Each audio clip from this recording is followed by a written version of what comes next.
Salut les gars, on se retrouve aujourd'hui pour l'examen d'un couteau qui vient droit du nord à bord d'un drakkar, qui porte de la fourrure d'ours et un casque à cornes.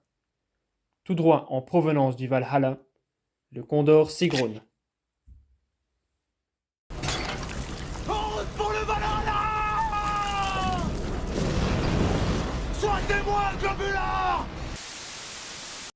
Bon, ce couteau d'inspiration viking, de forme saxe ou scramasax, est produit par la marque Condor au Salvador.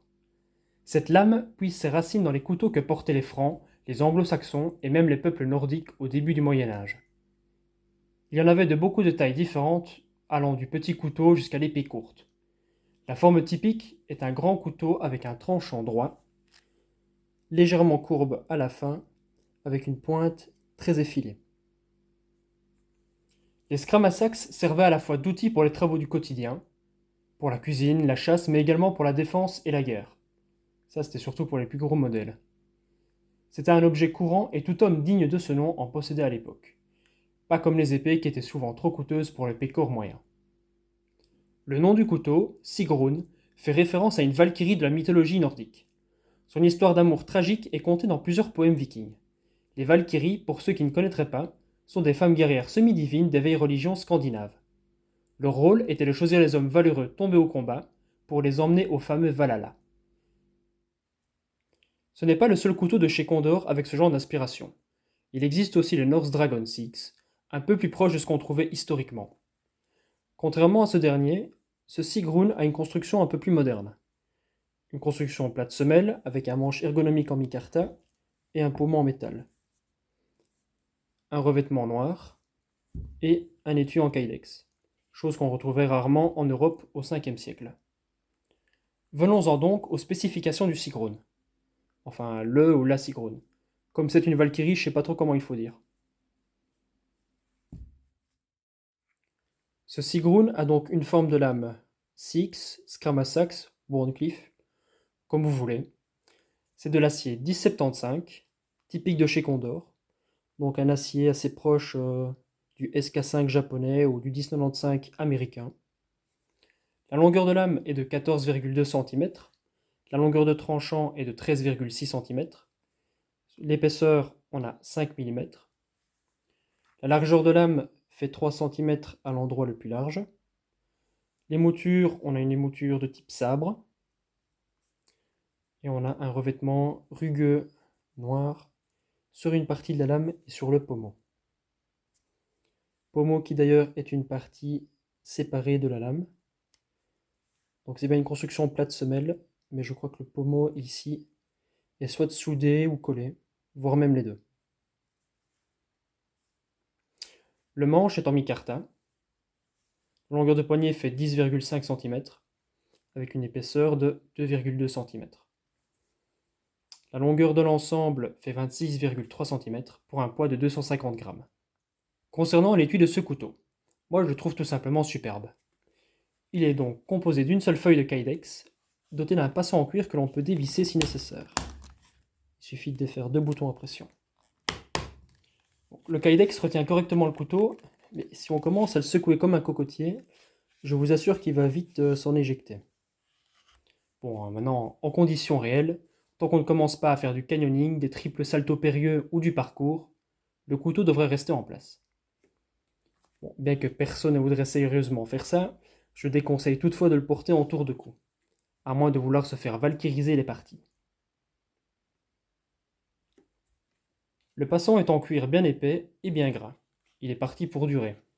Pas comme le passant en cuir du partisan de chez Station 9. Il est assez large et devrait quand même convenir à la plupart des ceintures. Le seul inconvénient, c'est qu'on est limité à un port vertical et qu'il n'est pas ambidex. Et les gauchers? Mais enfin, Sébastien, les gauchers, ça n'existe pas. Dans l'ensemble, en plus d'être sécurisant et fonctionnel, je trouve que l'association du cuir et du kydex est une vraie réussite esthétique. Et puis, c'est 1000 fois mieux que les vieux passants en nylon qui bougent lorsque on dégaine le couteau. Je suis sûr que vous connaissez ce problème. Ici, par exemple, sur ce Cold Steel Marauder, voilà. Très belle lame aussi, par ailleurs. D'ailleurs, ce n'est pas le seul modèle de la marque Condor qui vient avec ce type d'étui. Donc si ce style vous intéresse, allez jeter un coup d'œil à leur catalogue.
Voilà, petit complément au test de perçage que j'ai effectué. Donc à un moment, on voit que j'enfonce la lame jusqu'à la garde, et on voit qu'ensuite j'ai du mal à la retirer. Et c'est exactement pour ça que les couteaux de combat, quand on s'y connaît un petit peu, ben, il faut éviter qu'ils aient une sorte de ricasso comme ça. Parce que quand on le plante jusqu'à la garde, et ben, ça a tendance à rester coincé avec la peau quand on veut le ressortir, et ça fait aussi des lésions assez spécifiques sur les cadavres. Et non, je ne vous dirai pas d'où j'ai appris ça. À qui est destiné ce couteau en fait? Même si dans l'idée c'est un couteau de bushcraft, voire de survie, il ravira tous les collectionneurs de belles lames. En particulier ceux qui aiment voir des concepts anciens remis au goût du jour. Sa lame très pointue devrait se montrer redoutable pour tout ce qui demande des opérations d'estoc, de piquage, avec beaucoup de pénétration. Par contre, pour tout ce qui est militaire, je le déconseillerais à moins de trouver un système pour sécuriser davantage le couteau dans son étui. Parce que ceux qui ont déjà rampé dans la boue ou fait les exercices militaires comprendront l'importance de ce point. De l'équipement mal fixé court toujours le risque de se détacher, de se perdre, et ici en l'occurrence de vous blesser. Donc un petit mot sur les finitions. Je trouve ici que l'usinage est très propre, surtout pour les standards de Condor dont la qualité finale laisse souvent à désirer. Tout est bien droit et symétrique, on a une belle gorge de chaque côté, et c'est pour un peu alléger le point, hein. C'est pas pour faciliter l'écoulement du sang ou le retrait de la lame lorsqu'on l'a planté dans un bide. L'ergonomie du manche est parfaite, ni trop court, ni trop long. Les arêtes sont bien chanfreinées, tout est bien poli, il n'y a aucune arête inconfortable à l'utilisation. Et comme je le disais, donc le pommeau est une pièce à part, mais l'ajustage est vraiment parfait. On ne sent pas du tout la transition entre le micarta et le métal.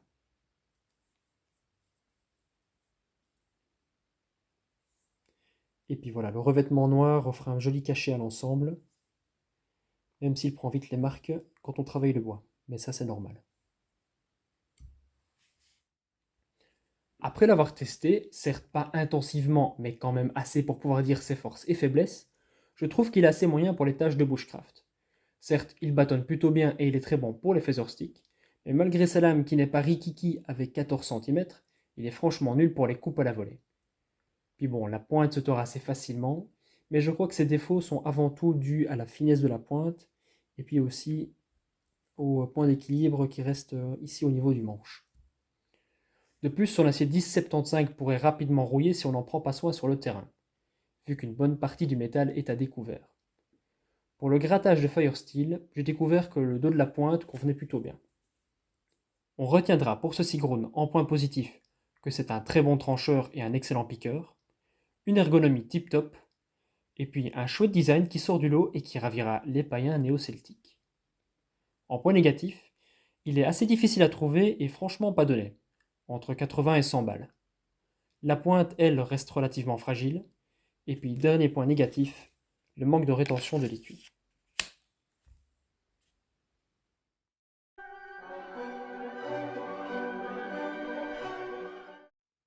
Pour conclure, je vous dirais de foncer si ce design vous attire et si vous arrivez à le dénicher.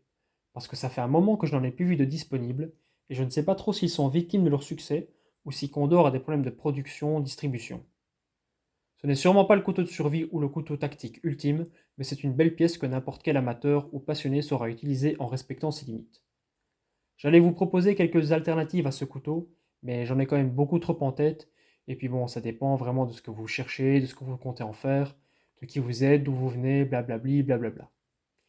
Voilà, j'espère que vous vous serez laissé charmer par la Valkyrie Sigrun. Comme d'hab, n'hésitez pas à écrire un pouce, à mettre l'abonné vers le haut. Oh, fait chier. Oh merde, bon, vous avez compris. Allez, à la revoyure.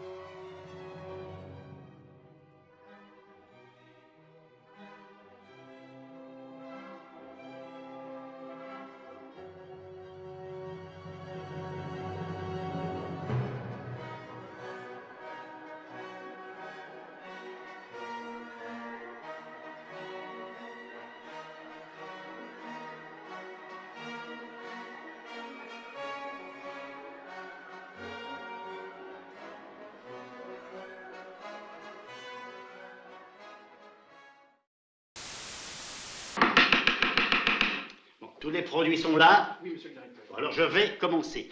Alors pour l'inspiration, musique.